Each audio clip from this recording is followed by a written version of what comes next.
My name is Steve Cutonilli, and my partner here, Rob Lamb.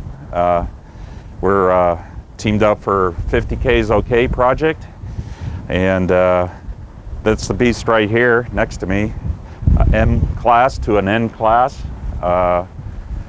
My Blue Thunder knockoff, which I think is pretty close, is the booster. And then we have a propellant that Mike Fisher, Binder Design, has afforded to us, and it's a long burn orange propellant, sunset orange.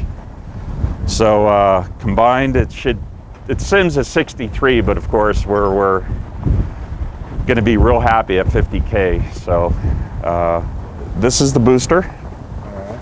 And this is a composite fin? Yep, it's a composite fin Rob worked on, and it's stepped motor casing, so it slipped on the motor casing, and it's retained with a sweat band. Yeah, this is kind of a nice detail. We wanted to clean it up as much as we could aerodynamically. So we have the motor case is machined at the front end to accept the airframe section, and then at the rear we've also had the cases machined so the fin can slips over, and then it's retained by a sweat collar back in here, and this acts as the hard point for the interstage coupler for the sustainer. So that just doesn't fit right on top of the orange tube there? No, we've got a interstage coupler which is somewhere kicking Yeah, it's a around piece here. I'm working on, and it's CO2 charge to separate them, and that'll happen right at burnout. And then probably 2 seconds later, the sustainer will light with the head end ignition, and it'll burn for about 8 seconds after that. So hopefully good coast time with the aerodynamic work that Rob's done, and we should hit 50K. That's the objective. Where's the electronics at in the booster itself?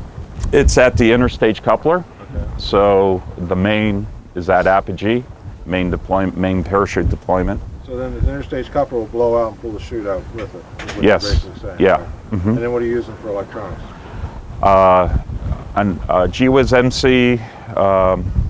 This is a sustainer altimeter bay, but for the booster we're using the same setup, an ARTS and an MC.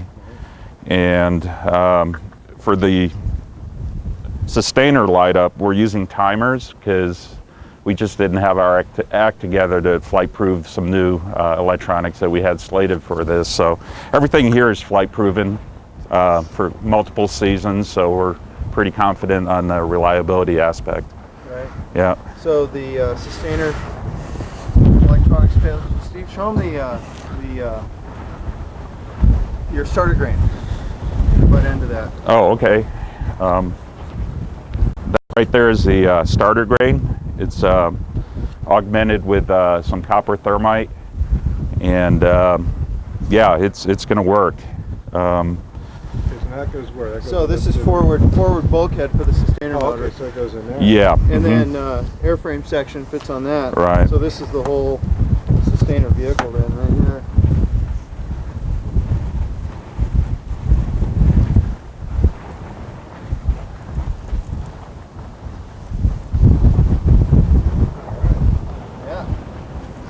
So then this snap rings in to where this thing is at. Yeah. That is correct. That lives right about there.